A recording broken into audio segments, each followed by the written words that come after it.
podcast listeners. You can find Slice of the Paranormal everywhere podcasts are found, or you can watch us on our YouTube channel.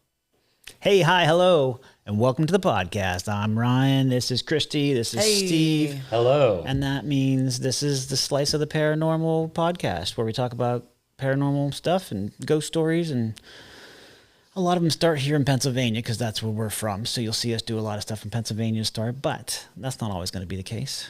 Oh, well, like tonight, we're going to be talking about the ghost town of Centralia, Pennsylvania. Centralia. Which is actually in Columbia County in Pennsylvania, pretty central in the state. The ghost town of Centralia, if you don't know, is famous for being a town that was destroyed by a mine fire. This is the one they did everybody says movies about, right? Yeah, everyone says that it inspired Silent Hill. So, which is awesome. If you've never seen it, you gotta see it. Yeah. In fact, I have the game Silent Hill is loosely based off of the town, and then there was a movie that came out in 2006. Everyone remembers the iconic bad guy, which is, I don't know, Triangle Head or whatever. Pyramid Head. But Christy said you don't even like that movie. I did not. So maybe it's just that he's so iconic that we remember that movie being badass. I just watched it for the first time maybe 2 weeks ago.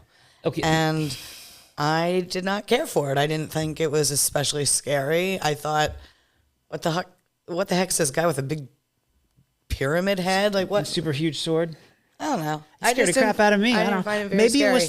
It's got to be the game, right? I think the game might be scarier if you're playing more it. like the game. I mean, if for those of us that grew up in the area and were in Centralia in the 1980s, the game really looks like the town did. It was I could say that. super I remember smoky, and like buildings were boarded up. So I remember that, and I talked to you. You and said it was you foggy. remember that area about that time. I do. Let's set the stage for people that don't know what we're talking about first. So Centralia was. It was this small mining town, maybe about roughly about a population of 1,000 in the year 1980. 1,000 whole people. 1,000 whole people in 1980.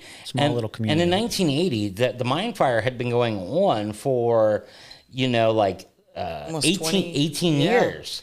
So the mine fire was raging for a while. Underneath the town of Centralia. Underneath the town. Essentially in 1962, what happened, from the story I've been told, is they had a yearly celebration, and they would take the landfill and they would set it on fire to clear out the landfill, and that would get rid of some smells and make it nicer for before Memorial Day. Before Memorial Day. Right. Well, when they did this, the landfill fire wasn't put out completely. And unfortunately, underneath the landfill, there's supposed to be, like a concrete barrier to stop the fire from going down into the ground. And the fire didn't stop. It kept going, and it connected to a coal vein.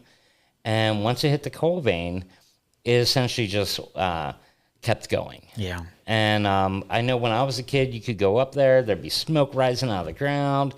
I mean, there was even fissures that would open up, and you could actually see the red hot embers of the coal veins burning. Oh, wow. So, in fact, in wintertime, it was funny because in the 80s, snow didn't stay in Centralia. Everywhere else would have like a foot of snow, but not Centralia. And that would also lend to that like eerie mist too, just like the evaporation and the fog. It would just make it very eerie. Exactly. So I remember driving through there when I was a kid, and it just being creepy. Looking into the weird ghost lore of the town, one of the first things that's striking is it brings me back to one of my favorite topics, which is the Molly Maguires. So in 1868, Centralia's founder, a guy named Alexander Ray, was murdered while riding his horse-drawn buggy, and this was suspected to be a Molly Maguire murder, and the catalyst of the Centralia curse. So Father McDermott. So the Centralia curse. What year was this again? This is in 1868. 1868. So this is okay. We're going way Almost back. 100 We're going years way back. So we're before saying the this is fire. This is when the Molly Maguires are actively, sabotaging the mines because they're Irish. They're not getting advanced in their careers at the mines. They're getting screwed over. So they're attacking the mines, trying to get better workers' rights. Okay. Because at the time they'd work for so much money a week, but then they'd owe because they'd have to pay for all the mining charges that they had set. So that came out of their account. Then all the food that they bought from the stores came out of their account. Right. So they were all really upset. Well, in the one church, Father McDermott suspected one of the killers was a member of his own congregation. So he gave The killer is coming from inside the congregation. exactly. So he gives a fiery sermon denouncing the Molly Maguires. Well, I don't think the Molly Maguires really liked this. So in 1869, a group of men attacked Father McDermott in the church cemetery, and he crawled his way back into the church and rang the church bell after he got beat up. The townspeople gathered, and Wait, I'm sorry. I'm doing this as a movie in my head, and it's not coming off right. the townspeople come to the church because whenever the church bell comes, back then, 1800s, you go to the church to see what the heck's up. Sure. You'd summon Church a bells meeting. ringing at weird time. You're going to go see what's up. Yeah, it's usually an emergency meeting of some sort for the town. It was the social place to meet. So the Father McDermott says there will be a day when Saint Ignatius Church will be Centralia. Ignatius? Is I it think it might be Ignatius. Ignatius? Okay. Yes, I believe so. She's Oh, probably yeah. right. I'm not sure, but Listen, I've never heard it as listen, Ignatius. I'm totally I married. do like it. I defer Greek. I defer to women always. Ignatius could I mean- be Greek. It could. I don't. I don't like the pressure, but I like it. I do think it is Ignatius. Well, I Father, heard it as Saint Iggy's too. Saint Iggy's. Iggy's, yes, that might make it easier. Oh, I'll call it Saint Iggy's from now Yeah. on. That's what I'm gonna do. Well, Father McDermott says that the church would be It's Ignatius. Oh, damn it! You looked Sorry, it up. I looked it up. Sorry. Brutal. Hate being proven wrong. Yeah, Google. get used to it. But what he declares is that St. Iggy's, Centralia's church would be the only remaining structure, and the town would be erased from the earth. Is this the? That's the Blue Church. That's not the church that's currently different there. one. It's a different one. Because he was wrong. The church's final service was actually on June 25th, 1995, the year after I graduated high school. And then it was torn down in 1997. So the church, that church that he did this at, is gone. But when we went up there, we went to the cemetery of that church. Yes, we did. Okay, so that's where that church used to sit. That's where the church used to sit. So we as a group set up ghost hunting equipment, K2 meters, a ghost box, and some recorders to try to see, if we could get any responses. We literally got get nothing. shit. Nope. We ain't found shit. Yeah, we We didn't. spent a lot of time, and it was a very peaceful cemetery. It was so beautiful. It very really peaceful. was. I'm actually kind of glad because it was just so peaceful. It was. It was such a nice day. It was sunny, and It was. Ain't nobody wanted to talk to us. Now the sad part about Centralia is, like, maybe 10 years ago when we'd go up there, everyone went for the graffiti highway. Yeah. Route 61 used to go through Centralia, and it got to a point where it started having cracks in the road, so they closed it off and they routed Route 61 around and became the new Route 61. So Route 61 became graffiti highway, and anyone that's walked it was miles of graffiti and art. I mean, I even called it the Alley of Dicks because there was probably, I stopped counting at maybe 100 dicks. Everybody well, writes yeah, everybody. That's everybody's go-to, right? Oh, like the shape of it, you mean? Yeah, there was just lots of spray painted penises everywhere. Penis eye, Yeah. Yeah, so a lot of peni, Plural peni. of penis. peni. I don't know if there's a name for a herd of them, but they For a herd, yeah, a gaggle, a gaggle, yeah. But there were Pupa. ultimately a scrote of penises. Pre. I guess Just what saying was gross it? words now. They blocked it off, right? Like Yeah, because the fissures were so bad that like they were opening up and you could like fall into it, basically. So they put the dirt on the road. and they had like Jeeps that were driving down the dirt road, Oh, yeah. the road before they put the dirt there. Yeah. So now if you- Four-wheelers. So now if you go there, you're not even going to get to see the graffiti highway, which was a work of art in itself. It really was. It was neat. We're talking about the sinkholes, though. I read that it would be swallowing up people and pets, It did. and then it actually swallowed this guy named Todd Dombrowski. Do you know that? Or Domboski? I'm sorry. yeah. I think he was like 12 or something He's like a kid. that. He was said his mom was there. She turned around. He fell down the thing. He was actually in this documentary that I watched last The night actual guy was? about that's Centralia as cool. an adult. So what was the documentary about? It was all about Centralia, and it was just how it got started. And really the sad thing about it is how it kind of created such a ghost town, and maybe it didn't need to happen. What really stood out to me is that it was basically like bureaucracy that got in the way and running out of money. That's the reason that the Centralia mine fires are still burning, and because it's cheaper to let them burn until the people die off Yeah. than to put the fire out. Well, so I was telling Steve earlier, they got 42 million or something at that time, in the, the Right, 80s, and it would for take, everybody like- to get moved. And it was like 250 million to put the fire out. So it was way cheaper just to move the whole town out. Yeah. And it really divided families, which I thought was really the saddest part about it. That Yeah. But the kid that fell down the hole, that's what was the precipitous Right. of them having to buy that town out. Because when that Domboski kid or whatever falls down the hole, it became a national story that this kid fell down a giant hole. Well, yeah, because up till then, townspeople were like, look, just let us live here. Just let us keep doing our thing. Everything was hush-hush. Everybody's like, just don't say nothing. But people were also getting sick from the Yeah, people were coughing up fumes. lungs. they were sharing carbon dioxide meters. I found that out in the documentary too, that a lot of them couldn't afford their own, so they would share them.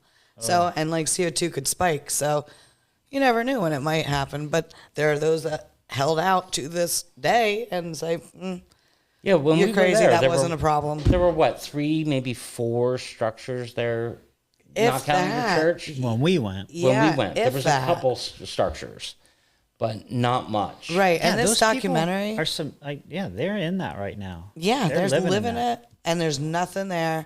Their neighbors are like 500 yards away. Like, it's crazy.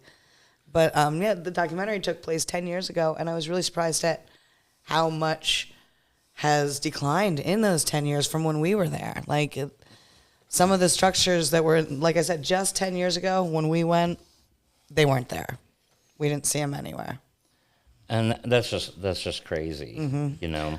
Well, there's so many. Yeah, they said I read another thing that said that there's so many sinkholes that sometimes locals will see like just the ass end of a deer sticking out of the ground, and it's like a skeleton because a sinkhole opened up and it couldn't get itself get back out or whatever, or the top end of a deer. Like they just or smaller animals just get sucked right into them. They said that Tom Dabaski guy, the only reason he actually lived because he put his arms out. A lot of He times, grabbed the roots a lot of a of tree. times you can't get out because your arms are in a weird spot, and you just stay there until you die. You starve to death. But he luckily went 100 feet down, and then they said, I'm sure it was in the movie or in the documentary. They said that when they pulled him out, like a puff of smoke came out. It's like, poof. Nope, that was not in the documentary. Yeah. That would have been a nice little detail. It's definitely a crazy town, you It know. is. In fact, there was some paranormal activity that supposedly happens in this town. And I think a lot of it actually comes after the whole Silent Hill connection. Okay. So I think you're looking in the early 2000s, the paranormal aspects of the town start getting amplified because of this movie. Sure. So the rumors are that there's ghosts and creatures roam this town, imps and goblins released from the underworld.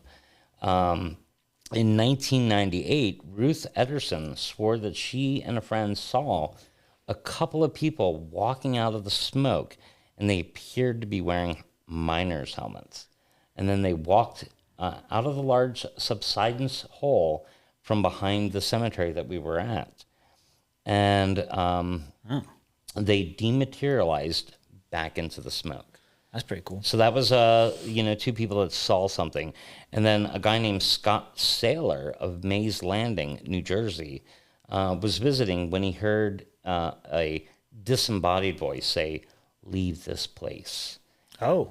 And then... What year was that? Didn't say the year. Okay. And then the second thing he heard it say was, "Why did you do that?"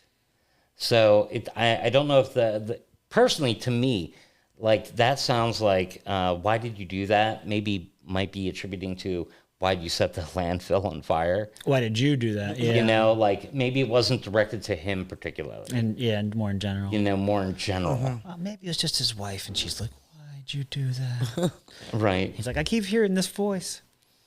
So if anyone goes to Centralia today, you can see Iggy's cemetery. There you go. You can see the other Ukrainian church up on the hill, which is I do have a picture of that. it's a pretty iconic church. It's so striking to see it against the green of the mountainside, and then just that blue just comes out so There's strong. nothing. Yeah, there's nothing except for trees Yeah. and stuff. And then up in the hill, yeah, it's just But that church will always be there. church. It's not built on the coal vein. It's built on solid rock foundation. you said they're still using it. They still use it. So you can go there. Now, there's no trespassing for us non-Ukrainian, I guess, would that be Roman Catholic? You can't. I don't know. I think it's Roman Catholic. Yeah, I might be wrong. I think so. Someone can, one of our viewers can correct me. Yeah. Feel free to correct us. Feel free to correct me. But then we decided to leave there, and we went to, what was it, the geyser. There's a man-made geyser really close to Centralia. So we hit that up. And unfortunately for us, you have to go after like really strong rain. Because if it's after a strong rain, it's going to be like 6 feet, 8 feet high. Yeah, it would have been good like after this week with these couple days of rain we've had. How high do you think it would be? Like, would we call that 5 inches, 3 Oh, inches? 3. 3. Yeah, it was pretty weak. It was 3 weak. to 5. But it's interesting to see because it stains all the rock and Orange. everything's orange all around it. It was neat. The water did look especially clear right at the top too, which is Well, you were brave. You actually touched it. Yeah. Was it cold? It was cold. I thought it would be warm, but it was not. It was cold. So that's pretty much the stories I have on Centralia. I mean, like I said, we've all spent time in Centralia. I've seen not actual flame coming up out of the ground, but I've seen smoke. Yeah. And definitely in the winter, you can see the temperature in certain places where it melts. The roads are often melted quicker than everything else. It's definitely hot there, and we've witnessed it. You can feel it. You can actually feel it there. I mean, like I said, you grew up around there too, so. Yeah, I actually did one of my reports in college on Centralia, on the Centralia mine fires, and found some incredible stuff out. And I mean, I'm sure a lot of it's different because that was in like early 2000s. I did that report, but like the iconic bench, that's not there anymore. That was the cover of my report. And that's not. Well, they there don't have anymore. a zip code anymore. They took their I zip know. code away. They took I the know. zip code away and Why do they want to make it like it didn't exist? That's one thing I'd like to know. Why? It's hard to say. Just get people out. I mean, I do. If someone knows about like plants and horticulture, when you walk around the old streets, which are still there, we walk down them. You can tell where houses were based on where some of these plants were planted around these homes, and we saw random like piles of junk from old structures that are still there. Oh yeah, you'd see the stairs going up, to the next level, but then there'd be no house. There'd be no house, but you'd see the steps that went up to the house. And one of the things I like doing, I'm a rock nerd. I always pick up coal or rock from every site we go to. And of course, when you go to Centralia, you can pick up coal. And I mean, that's the reason the town is no longer there. So to me, it's more symbolic. Do you remember how excited he got too? Oh my God. It was like, you're like giddy. Like, look at my cool. Oh my God. I have friends that will send me memes about like how much of a dork I am for picking up rocks. Oh, you know what I learned too? So these houses, because of the structure being on this like whatever, they keep building this like, it looks like a chimney on the side of some of these houses. So some of these houses will have like what looks like 6, 7 chimneys on the side of their house, but it's just brick to help them stay. Yeah. That was in the documentary I watched too. And then the funny thing is that like the very next year is when they pushed for them to everybody get out, take them down. And they're like, after they spent all these thousands of dollars fixing our houses, the very next year, oh, now we can't save you. Well, the thing is, like, when you see those houses that have the brickwork along the sides, those houses were part of row homes. So they weren't built to support themselves. So they needed that extra structure. Yeah. Now, other houses that were built independently didn't need that added. That makes a lot of sense. So, but if you were part of a row home and you stayed, but all your neighbors on both sides left, the government didn't care. They're like, I don't care if the other house is holding your house up. Right. We're knocking it all down. We told you to get out of there. And they figured it'd be more incentive to leave because your house was unstructurally sound. Oh, one more thing about that game too. So I was on some Reddit and people were fighting about this too. They were saying that's ashes in the game floating around. I'm gonna probably start some controversy, but apparently it's not. The director of art in the game, whatever, comments, and he's like, it's supposed to be snow. It's all supposed to be snow, like we were talking about. So the ground's melted, but there's snow in the air. Okay. Well, that's more accurate, actually. At least that's what the Reddit But why does it take place in West Virginia if it's inspired by Centralia? Well, movies change things because obviously I worked on a film, Drawing Down the Moon in Sunbury, and we were writing in the movie, we were writing things like Scumberry on the walls and graffiti. And then some people are like, that might not be the best thing. Right. So in the movie, we changed it to Soulberry. Okay. Gotcha. You know what I mean? So They'll tweak. They might have tweaked it just because of like it limits the legal ramifications. Because some dude said, "No, man, Pennsylvania, West Virginia is way scarier." Yeah, somebody somewhere said just that. another coal. I would agree. State. I think West Virginia is way scarier. They got like the worst signs. I mean, I know I'm from PA and I should be like Centralia proud, but I was gonna say we're a little biased. I drive to West Virginia a little bit faster than other states. Just saying. Still love you guys. No offense or anything. No offense. So we kind of stayed in Centralia since we didn't find a lot of going on. Yep. I was like, hey, why don't we drive over to the Pioneer Coal Tunnel? Yep. Because I knew they had displays for Centralia to kind of add more to the Centralia story. Right. So we drive over there, and I'm walking over to get the pictures of the Centralia sign. Yeah, I was gonna say I don't really remember looking at many signs. Yeah, once and we then got there because I looked behind me and I realized that you guys had ditched me. right. So We went into the gift shop okay. to inquire about seeing if we could possibly go on the coal mine tour. We wanted to see what was. It was a very spontaneous decision. And you were so ahead with your dorkiness, like, look at this, look at this. You were like, no, what was it? You were like in the restroom, probably. No, I wasn't No, in the he was trying to go to those signs. I was going to the signs. Yeah, that we didn't look at. And we're like, how much? And she's like, it leaves in 5 Because I said minutes. to you, I said to Ryan, I said, have you ever done one of these? He's like, no. I said, me neither. I've always kind of wanted to. He goes, So it's let's go see. It's Let's check it out. Let's check it out. It was like a tunnel ride or a mine, And it was pretty- train ride. I'm sorry. Yeah. Into a mine. Yeah, and like a democracy, they were outnumbering me by 2 to 1. So We didn't let you vote. I didn't get a vote. So since they already had 2 people on their side, so we did the tour. And you like sitting there waiting for that. Oh my gosh. It was so cold. The air is just flying out of there like it's And it was a hot day, too. Walking It Oh was yeah, it was like 80 some degrees. Yeah. It's hot. We're all wearing shorts and t-shirts. Yes. We sit in this train track, and all of a sudden, it is 50 degrees. It is so cold. I went back to the car, got my flannel, put it on. I was still cold. I had to put it up over my head. Poor Ryan, he has nothing in his car. Shorts and t-shirt. So Luckily, they have a gift yeah, shop. luckily he Bought went back to the myself, gift shop. Pioneer I Tunnel. actually really like that shirt. I like it too. It's, I would have bought a shirt if they had Centralia shirts, you know? it wasn't that expensive. They were nice in there too. It was very nice. Yeah. So much better after the sweatshirt. But then we took the mine tunnel tour, and the guy was awesome. Yeah, a guy named Joe Kehoe. Which was weird because was so weird. Which is weird because one of the famous Molly Maguires is Jack Kehoe, also called Blackjack Kehoe. Which you were telling us about on our way to the mine. Yeah, I was telling you about him because when you watch the Molly Maguire movie, who plays Jack Kehoe? None other than Sean Connery. Oh yeah. Oh, money penny. I wish I could do the voice, but I don't have the sexy Sean Connery voice. But we were talking to him about while we were waiting to go in this tour, I was like, so is there any ghost stories? And he's like, well, once we had a ghost team come in and they wanted to come in at 8:00. So I let them come in and I had to stay in the mine while they were down there.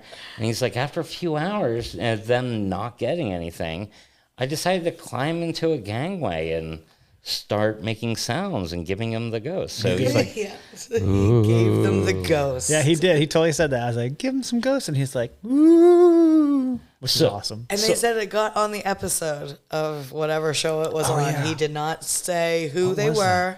yeah, so I want our viewers to actually if you can look find around. out.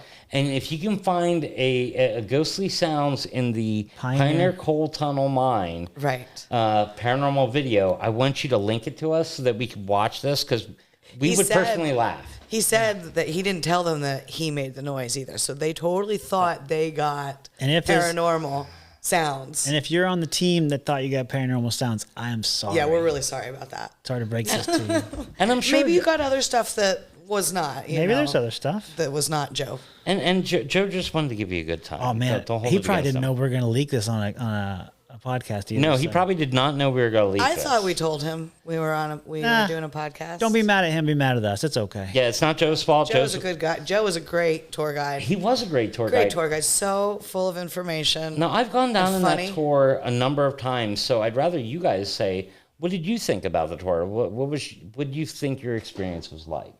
I loved every minute of it, except for when it was supposed to be pitch dark and the young people turned their phone lights on right away. Sorry, got a little bit of. I thought Christy Hand was going to movement throw there. down. Dude, Yeah. his finger was going. Did you see it? Well, I was so excited for the pitch black moment because Steven had been telling us. I know. There's one time that he's going to turn off all the lights and you're going to see just how dark it is. Well, I think they were too concerned with the wishing well, is what it is. They turned their flashlights on as soon as he turned the lights out. They turned their lights on. And So we never experienced it completely dark. Luckily, we've all seen dark before. But I mean, yeah. however, Christy, talk about the wishing well. I was just going to say. Oh, So we step up to this thing, and you can see that down. I don't know if you can see in the picture. There's a helmet down there. They I don't know. They screwed it to one of the beams, and it's probably a good 10, 15 feet out there and down. yeah. And it looks like you're looking into Goonies. Like that's what it yeah, it's reminded exactly me what of. it looked like. And so some people have gotten change, and they throw it out there, and they try to hit it in the helmet. Christy's the first one up. She zips it like she's like she's all Like a star dart. pitcher. Boom. Yeah, like a dart, and it's right into there. So I Steve got and it. I automatically Got think that bitch. we're like, oh, we can do this then We can do obviously it. too, because Christy just nailed it. Obviously, we can step up and do this too, and we both failed miserably. I even Yeah. went back with another coin to see. I was like, maybe You're it was like- just a bad shot. Yeah, it's just a bad coin. But no, I'm just a bad thrower, and Christy's the Nailed it. She's the good one at this. Yep. But it's really hard because when you're looking down the hole, it's not like a straight shot. You see different angles going Right. with the different beams. It was definitely cool to look at. I mean, I'm afraid of heights, so it kind of freaks me out to look like Yeah. that. So that was unique, and if you look around, you can find like mushrooms growing on the beams.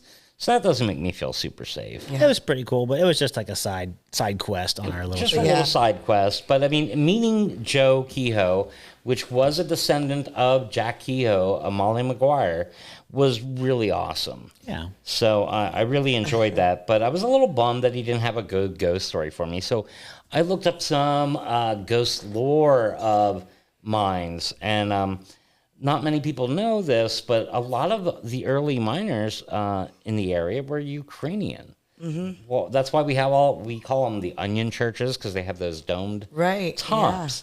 So they had a ghost lore, which they called a shubin. and it was the spirit of the mines. What language is that? Ashubin.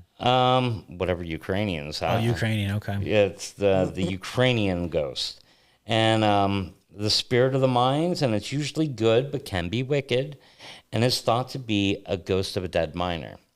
They never did a supernatural episode on that. That's why you don't know it. Miner, M-I-N-E-R. Yes. Not the M-I-N-O-R. M-I-N-O-R. Yeah, not like a miner. Like, oh, I can't date you.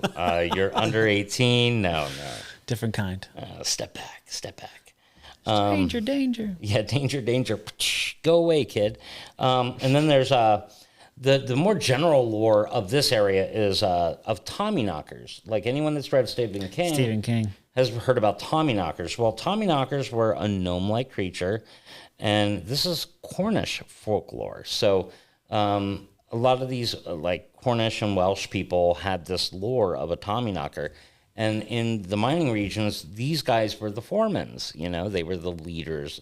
Who were the Tommyknockers? No, the Cornish or the Welsh.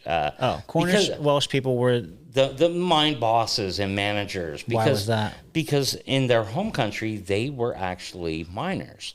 Oh. Whereas the Irish that come over to America, people weren't giving them jobs, so they had to become miners. Laborers. Anyone would hire an Irishman to be a miner because it was a pretty bad job. So, and the Welsh wouldn't teach them much because they didn't want them to have the good jobs. Mm-hmm. They always They'd had bring their families in, right? They'd bring their families. They'd have, I have a cousin over there, and then I'll bring him over here. And from what I understand, like they were already experienced miners in Wales, right? And Correct. so like, they didn't have to teach them a whole lot. They didn't have to teach them, and as long as you didn't teach the Irishmen more knowledge than they needed, then that would keep them in place. That would keep them in place. Yeah. Which was the and then they had to buy all their shit from that store that they own. Exactly. Yeah. So the Tommyknockers folklore believes that they wait, folklore? The folklore. Oh, folklore. The forklift. Forklift. It's believed that they would drive the miners towards the rich veins of coal or gold or whatever they were mining for. By knocking. They'd hear a knock, and that while they were in the mines. While they were in the mines. Okay. So that was a good sign that something was happening, but it could also be a negative sign. Because if you're in the mine and you start hearing knocking, it could be forewarning of a mine collapse. Sure. So, like, miners were on edge either way whenever they heard knocking. Now, were they, like, in a specific number of knocks? Was it, like... Not that I know of. 1 or 3 or... Not that I know of. Okay. But, So what's the Tommyknocker mean, then? Well, And who's Tommy? Yeah. I don't know who Tommy is. He's a knocker. That's But what I know. I know he's a knocker, Yeah. or he's a Tommy with knockers. And also, Tommy, can you hear me? Right. Well, very cool. While we were in Centralia, I'm sorry, Steve, you got anything else? No. That's pretty much it on the minor ghost lore. Very cool. While we were in Centralia, we checked out a local pizza place called Ashland Pizza, and we were under the impression that this was its own place, but it was actually Luna's Pizza in disguise. Luna's is from Shamokin, which is a nearby town. How far? Like by 10, 15 minutes, 20 minutes? About 15 minutes. yeah, not far. And we had eaten at that one before as well. And we reviewed it, and you probably heard our review. But for this one, we did a second review because... Thinking it was going to be Ashland Pizza. Right. Not realizing that Luna's Pizza had actually bought Ashland's And Pizza. to people that don't know, the Cole region is known for having a sweet pizza. Right. Yeah. Which is sweet sauce and a sweet dough. So that's why we specifically wanted to try this, to Correct. get like the Cole region experience while we Correct. were there. Yeah, we did not. We tried it again. It's all right. This pizza was, well, Steve, you had a 2.25 out of 5, so not even half. I'd eat it, but if I wasn't hungry, I probably wouldn't, was your quote, which I think kind of sums it up. Cheese is fine, crust is bland, no real flavor. I don't mean to crap on this place, but it was not great. No, not my favorite. Christy gave it low, 1.75. I was hungry and still did not want to finish this piece. Or a piece of this, I'm sorry. I took 2 real bites and then just ate the cheese, which was all right on its own. Crust is the downfall and was very bland even with the pepperoni. So you tried pepperoni as well? Yeah, I tried plain first, which very greasy. Again, I don't really want to go down on any place, but this was like my least favorite out of all of them that we've tried. It wasn't great. I think the crust is the downfall. I really do. It's like a mix between thick and thin. It's not New York style. It's not like We couldn't figure out style. what style it was. Yeah. But I will say, if you like pepperoni, they put a ton of it on there. So if you like a lot of pepperoni, that's a pro. And the price isn't bad. The price was not bad, and they were very, very nice. No, the price was the price was good, and like the place people was inside were awesome. Yeah, for sure. And very accommodating and very comfortable. So we stayed in there for a little while. I gave it a 2.0 out of 5.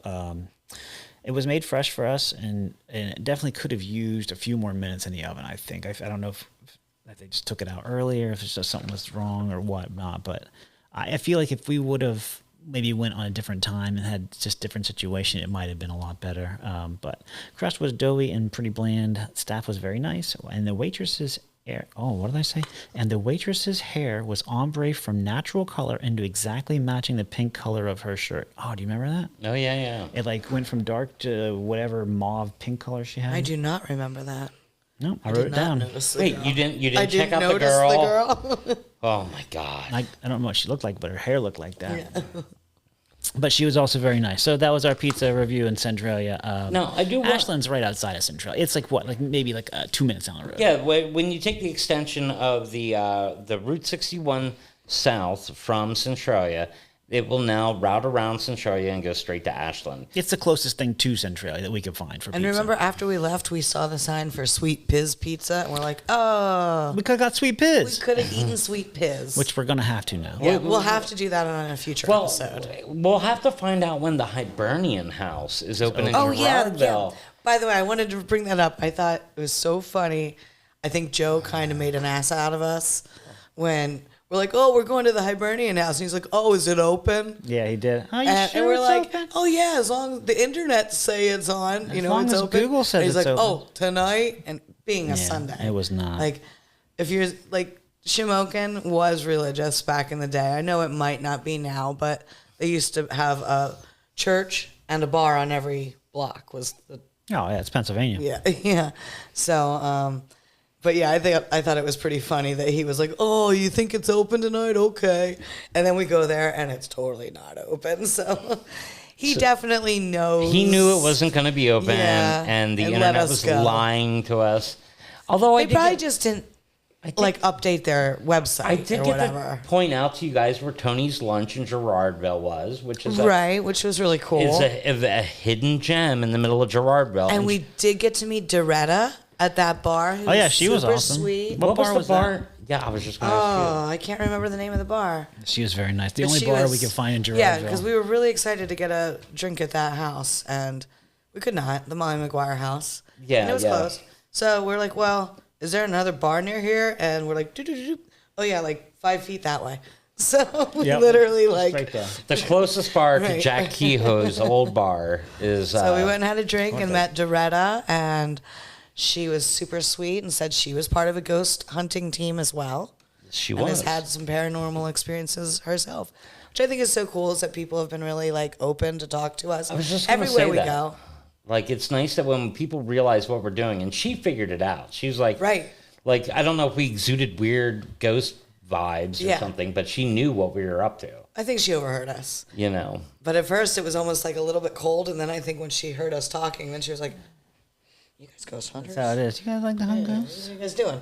So then it was just, And then even the people playing the skill game came over and talked to us at one point and said they had experiences. So it's been very cool. It was definitely a good trip. Good trip to Centralia. If you guys have anything that you'd like to add, or if you have some personal experiences with Centralia, please let us know via any of our social media accounts or email or whatever you'd like, and we'd love to hear from you. Hello, all you foodies and ghoulies out there. If you want to reach out to us, email us about anything we talked about today, you can email us at sliceoftheparanormal@gmail.com, or you can look for us on your favorite social media platforms. This podcast was produced by Stone State Entertainment.